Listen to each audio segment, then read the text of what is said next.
The floor of the long gallery at Ellesmere had been scrubbed by the same pair of hands every Tuesday morning for 6 years, and on the particular Tuesday the engagement was to be announced, nobody troubled to notice that those hands belonged to a woman kneeling not 10 feet from where the whole future of the dukedom was about to be decided. Grace Palmer worked the brush in steady circles and kept her eyes on the stone, because a housemaid who looks up during a family gathering is a housemaid who has forgotten her place, and Grace Palmer had spent 6 years being extremely careful never to forget it. "You will forgive the informality, Lady Constance," said the Dowager Duchess of Ellesmere, sweeping into the gallery with her prospective daughter-in-law on her arm and a dozen guests trailing behind for what had been billed as an intimate family announcement, and was, in fact, exactly the sort of spectacle Honoria Marchmont most enjoyed orchestrating. "The gallery light is best at this hour, and I confess I wanted my son's betrothal announced somewhere his father would have approved of." Lady Constance Hyde, 20 years old and possessed of £40,000, and a face that had launched 100 dutiful proposals from men who had never once troubled to learn what she actually thought about anything, said, "Of course, Your Grace," in the particular flat voice of a young woman who has said yes to a great many things she did not choose. Anthony Marchmont, 9th Duke of Ellesmere, stood at the centre of the gathering, with his hands clasped behind his back, and an expression of careful, correct blankness that had become, over the 4 months since his mother first proposed the match, his only reliable defence against the whole business. He had not chosen Constance Hyde. He had not, in any meaningful sense, been given the opportunity to choose anyone. His mother had spent 3 years since his father's death rebuilding an estate mortgaged nearly to ruin, and she had done it through careful management and one decision she considered entirely beyond argument, that the 9th Duke would marry an heiress substantial enough to clear the last of the debt and secure the next 50 years, and that she, Honoria, would select the heiress in question with considerably more care than her son had ever shown for his own future. Constance was, by any reasonable measure, an excellent choice. She was pretty, well-bred, wealthy, and entirely indifferent to him, which Anthony found, if he was honest, a considerable relief, because indifference required nothing of him that he did not already have to give. "We are gathered," the Dowager Duchess announced, "to the room at large, to witness the betrothal of my son Anthony to Lady Constance Hyde, a match I have had the very great pleasure of arranging these 4 months past, and which I am confident will prove the making of both houses." She turned to Constance with an expectant smile, the kind that assumes its own answer, and said, "My dear, you have only to say the word, and we shall have the notice in the Gazette by Thursday." Constance Hyde stood very still in the centre of the gallery, and Grace Palmer, still on her knees with the brush idle in her hand, felt the whole room's attention gather toward the young woman the way weather gathers before a storm breaks. "No," said Constance. It was not loud. It did not need to be. The word landed in that gallery with the particular finality of a door closing. And the Dowager Duchess's smile did not so much fade as simply cease to exist. "I beg your pardon?" "I said no, Your Grace, and I find I mean it considerably more plainly than anyone in this family has permitted me to mean anything in 4 months." Constance did not raise her voice, but something in her had gone entirely steady, the steadiness of a young woman who has finally run out of patience for her own politeness. "I have been engaged to your son by 2 mothers and a stack of settlement papers, and in 4 months he has called on me 11 times, and asked me, on every occasion, some variant of whether I found the weather agreeable. I do not think either of us wants this marriage. I think we have simply been too well-bred to say so in front of the people arranging it." Anthony Marchmont, who had spent 4 months believing himself alone in that particular private misery, felt something in his chest loosen so suddenly it was almost painful. "Constance, I am not finished, Your Grace, if you will permit me." She turned to the Dowager, and there was nothing unkind in her face, only a kind of exhausted honesty. "I do not refuse your son because I dislike him. I refuse him because I have watched, these 4 months, precisely how this household actually runs, and I have concluded that the person in this room best suited to be his duchess is not standing where you have placed her." The whole gallery turned, as one, to see whom Constance was looking at.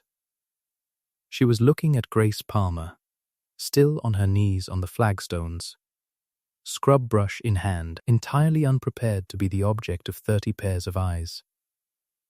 "That woman," said Constance, "has run this household for 6 years, while your steward drew the wages for doing it badly. I have watched her, Your Grace.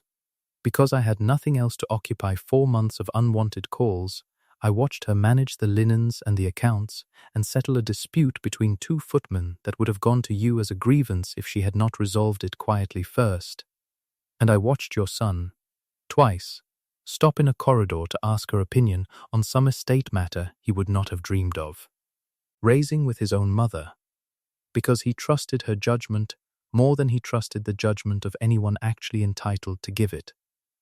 Constance, this is absurd. I am aware of how it sounds. Your Grace. Which is precisely why I have waited until this exact moment to say it. Because I knew if I said it privately, I would be managed out of the saying. The way I have been managed out of every honest thing I have wanted to say since this engagement began." Constance's chin lifted. "I withdraw from this match.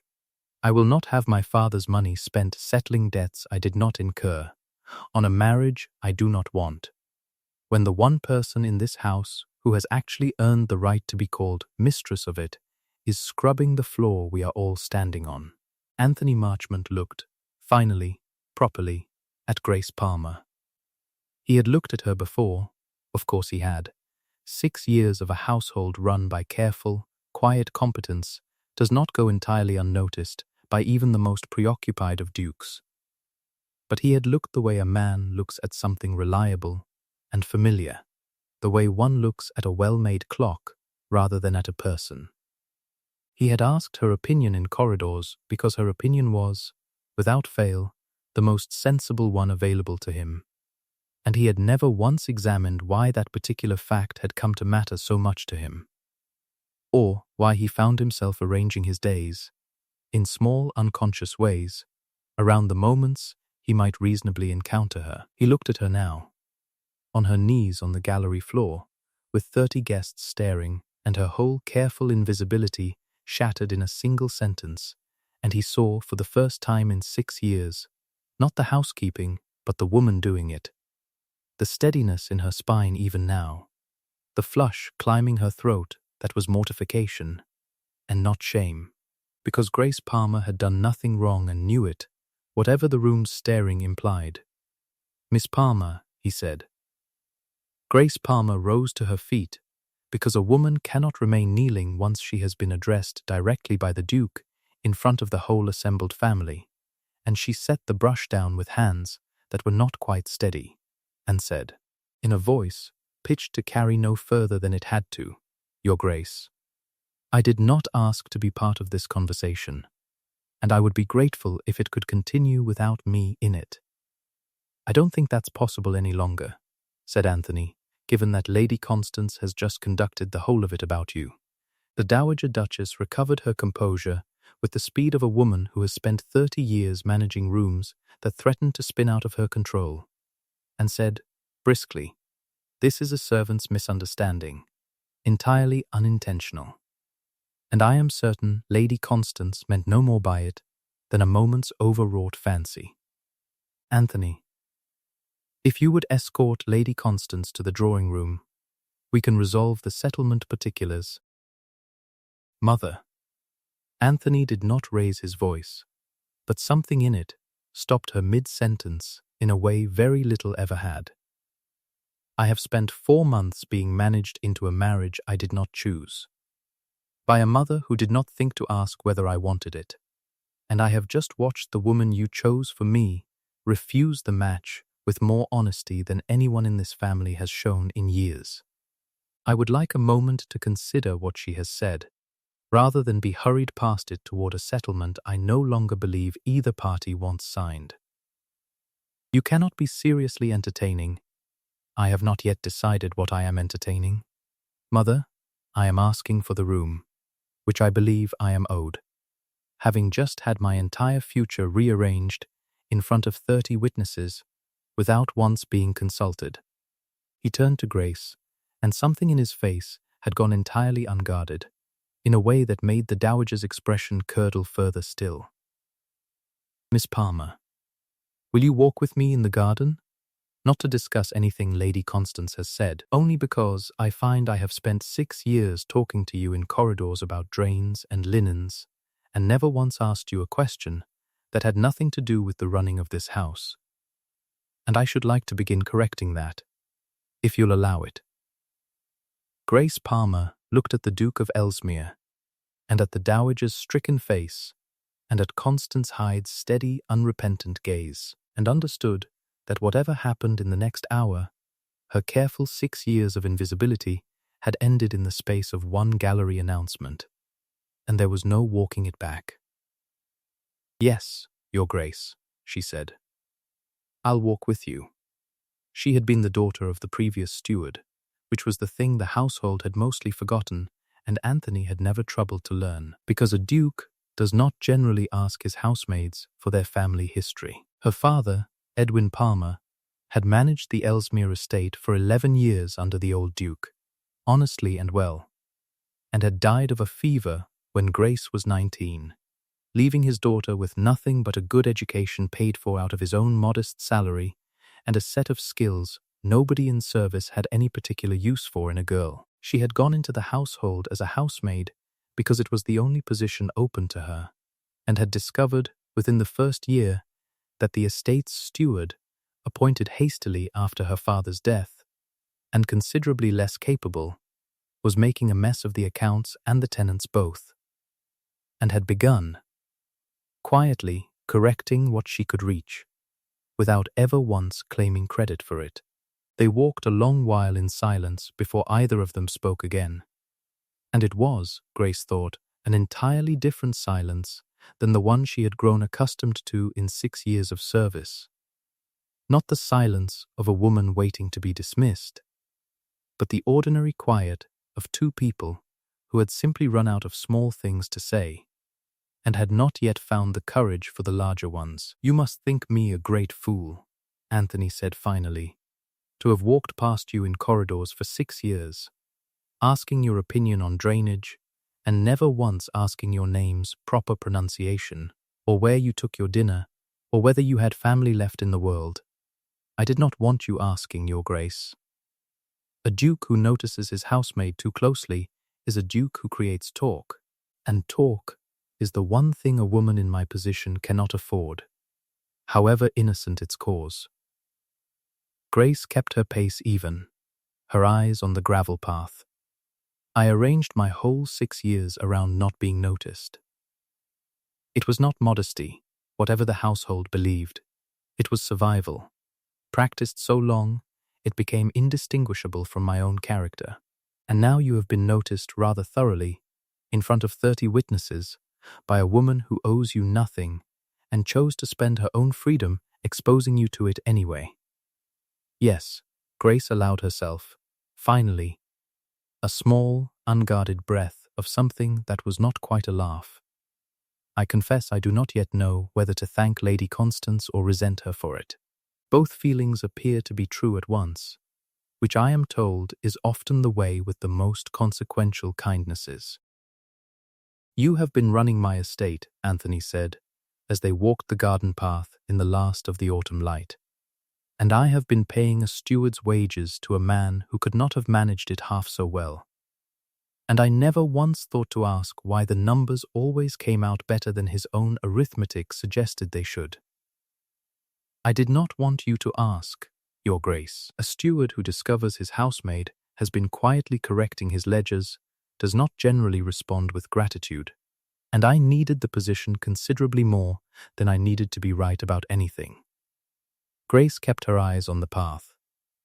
My father taught me the whole of estate management before I was 15, thinking I'd marry a man who'd let me use it. I did not marry, and the knowledge had nowhere else to go, so I put it where it would do the most good quietly, and asked for nothing in return beyond keeping my place. That is a considerable talent to spend 6 years hiding. It is a considerable talent that would have cost me my place entirely, Your Grace. The moment anyone above me realized how thoroughly it outstripped their own. She glanced at him then, for the first time directly. I do not say that to shame the household. I say it because you have just watched Lady Constance dismantle 6 years of careful invisibility in front of 30 witnesses, and I find I do not yet know what to do with the wreckage of it.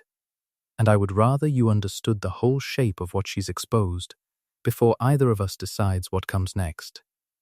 The Dowager Duchess did not accept the wreckage gracefully, and her campaign against it, once she recovered from the shock of the gallery, was considerably more dangerous than mere disapproval. She could not dismiss Grace outright. Anthony had made plain, within the week, that any such action would answer to him directly, but she found, over the following month, a dozen smaller cruelties that required no direct confrontation at all. Grace was moved from her modest but private room near the linen closets to a shared attic space with 2 scullery maids, on the pretext of a household reorganization that reorganized nothing else. Her Tuesday duties, previously her own careful province, were quietly reassigned to a new girl, with instructions that left Grace idle and unoccupied in a house that had, for 6 years, run on the strength of her labor.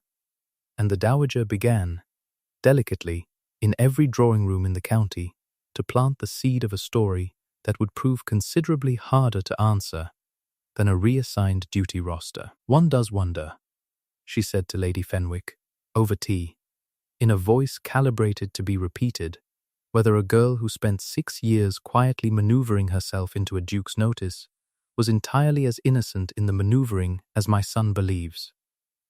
It is a very convenient talent for estate management to have kept so carefully hidden until precisely the moment it might catch a duke's eye.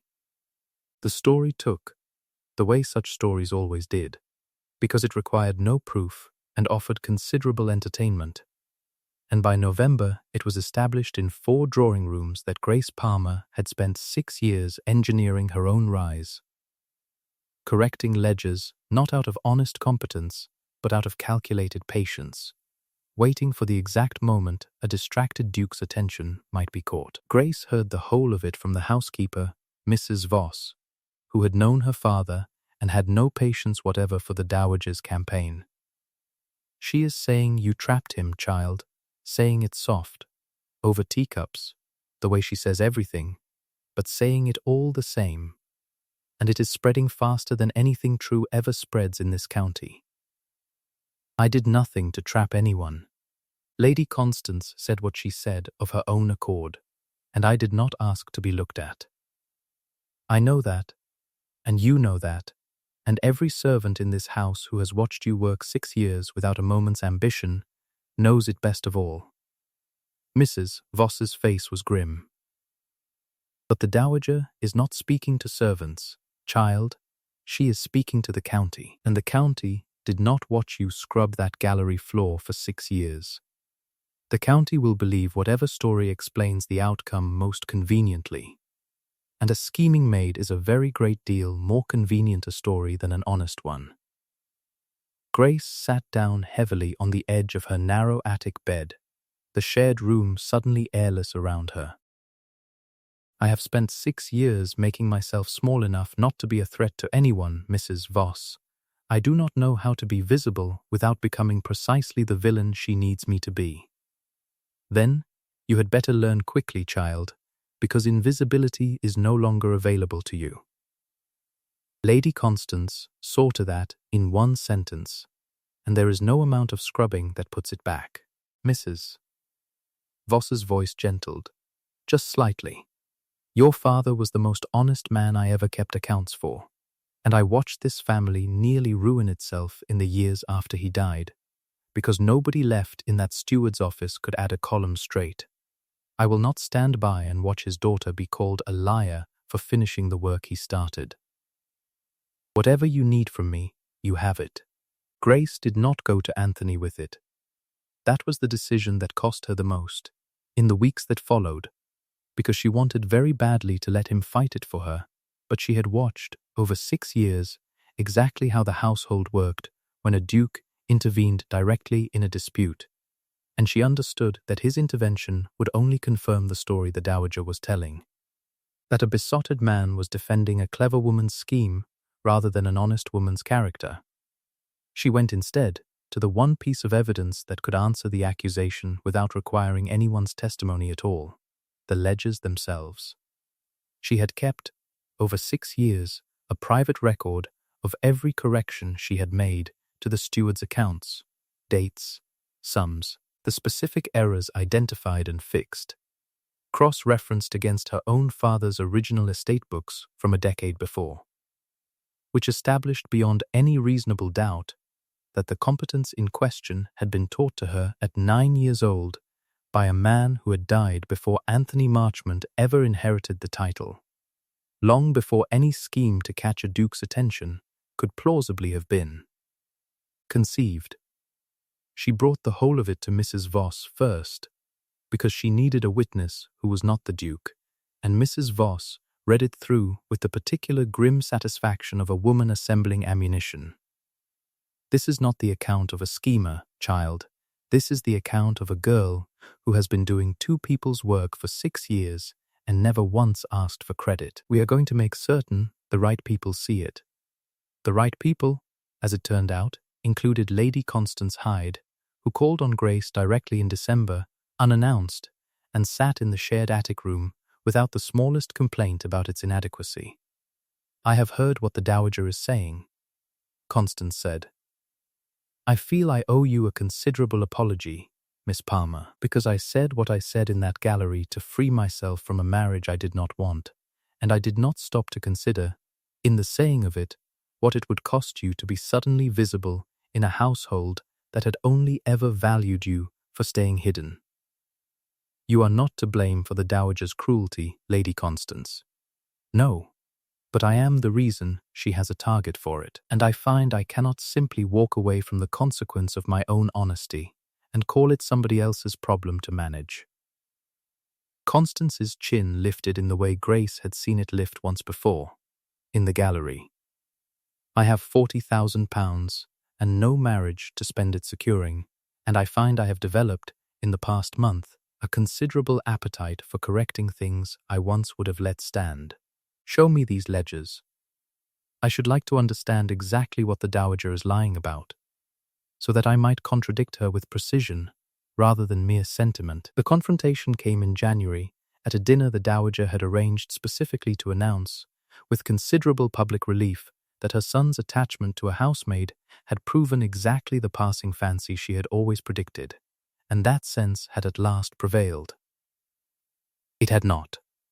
Anthony Marchmont stood at the head of his own table and said, plainly, that no announcement of the kind his mother anticipated would be forthcoming, and the Dowager, cornered in front of the same county drawing rooms she had spent 2 months cultivating, played the last card available to her. "Then, let us speak plainly, since my son insists on making a spectacle of his own judgment," she said to the assembled table. "This woman has spent 6 years insinuating herself into a position of trust in this household through careful, calculated competence, timed precisely to catch a distracted duke's notice the moment a suitable match faltered. I do not say this to wound her. I say it because someone in this family must think of the estate's future, and a housekeeper's daughter with a talent for accounts is not a foundation upon which a dukedom is safely built." Grace Palmer rose from her seat at the far end of the table, where she had been placed, deliberately, well below the salt. "Your Grace, I would like to answer that directly, if the table will permit me." because I find I am tired of being discussed as though I were not in the room to speak for myself. She did not wait for permission. You say I timed my competence to catch a duke's notice. I have brought, tonight, the full record of every correction I have made to this estate's accounts across 6 years. Dated, itemized, and cross-referenced against my own father's original steward's books from a decade before I ever set foot in this house as a servant. My father taught me estate management when I was 9 years old, Your Grace, because he had no son to teach it to and a daughter eager to learn. And he died when I was 19, with nothing to leave me but that knowledge and no earthly way of knowing his daughter would one day need it to survive in service. She set the ledgers on the table. There is no scheme in this, Your Grace, unless you count a girl's determination not to starve as scheming. I corrected your steward's arithmetic because I could not bear to watch this estate mismanaged when I had the knowledge to prevent it. And I did it quietly, because I understood, better than anyone, exactly what would happen to my position the moment my competence became visible. Lady Constance's honesty in that gallery cost me the invisibility I had spent 6 years protecting, and I would ask this table to consider which of us has actually been calculating in this matter. The woman who hid her talent for 6 years to keep a roof over her head, or the woman who has spent 2 months spreading a lie through every drawing room in the county, because the truth threatened an arrangement she had already decided upon. Lady Constance Hyde stood, uninvited, and said, into the silence that followed, I will confirm every word of it. I have examined those ledgers myself, in the company of the housekeeper, Mrs. Voss, who has known Miss Palmer's family for 15 years and will swear to the whole history of it. The Dowager Duchess has spent 2 months building a scandal out of nothing more than a housemaid's honest talent and my own honest refusal, and I find myself considerably more troubled by that campaign than by anything Miss Palmer has actually done. Anthony Marchmont, who had said nothing through the whole of it, watching his mother's careful construction come apart in real time, finally spoke. Mother, you have spent 2 months telling this county that a woman who kept this estate solvent through 6 years of quiet, unrewarded labor was somehow the schemer in this arrangement, while the actual mismanagement, the steward you appointed, whose incompetence Miss Palmer has been silently correcting the entire time, has gone entirely unremarked in every drawing room you've visited. I find that a very curious set of priorities for a mother who claims to think of nothing but this estate's future. The Dowager did not answer at the table. She answered 3 days later, in his study, when the county gossip had already begun to turn, because a lie exposed with dated ledgers and a housekeeper's corroborating testimony does not survive contact with people who actually want the truth, whatever its convenience.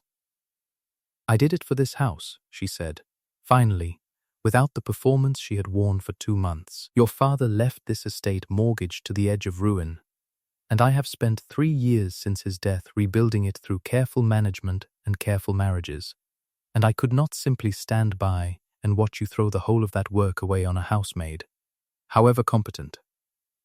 You could have asked me what I wanted. Mother, in 4 months of arranging my marriage to Constance, you never once did. I did not think it wanted asking. Dukes do not marry for want, Anthony. They marry for the estate's survival, and I built you a match that would have secured 50 years of it. And instead I have found a woman who has already secured this estate's survival for 6 years, asking nothing in return but the chance to keep doing it quietly, said Anthony. I do not think you have lost the argument you believe you've lost, Mother. I think you have simply lost the version of it where you got to choose the outcome, and I find I am no longer willing to let that be the same thing as losing what actually matters. He proposed to Grace Palmer in February, in the garden where they had first walked, and he did it plainly, without the performance the gallery announcement had demanded of Constance.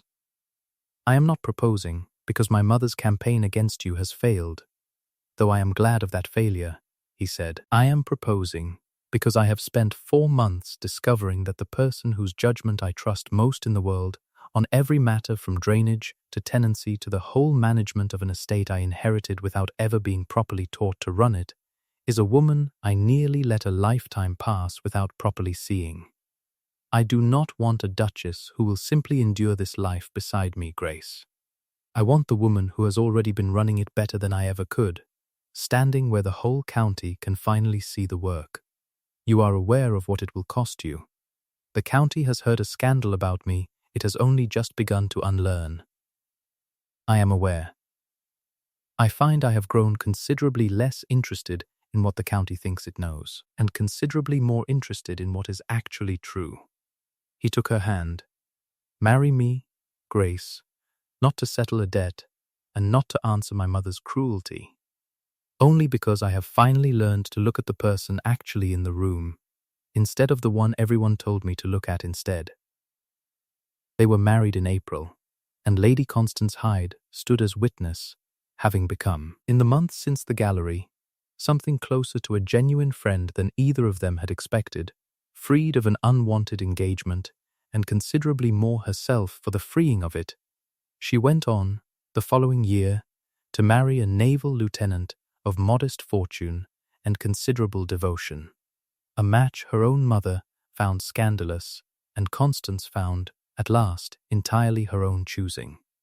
The Dowager Duchess did not attend the wedding, though she came to Ellesmere that Christmas, quietly, and sat with her new daughter-in-law over the account books for the better part of an afternoon, and left, at the end of it, with something that was not quite an apology, but was, Grace thought, considerably closer to one than the woman had ever managed before. A year later, the long gallery at Ellesmere was scrubbed each Tuesday morning by a new girl, hired properly, paid properly, trained by the Duchess herself in the particular careful method Grace's own father had taught her a lifetime before.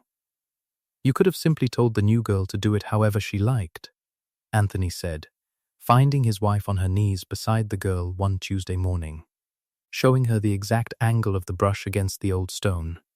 I could have.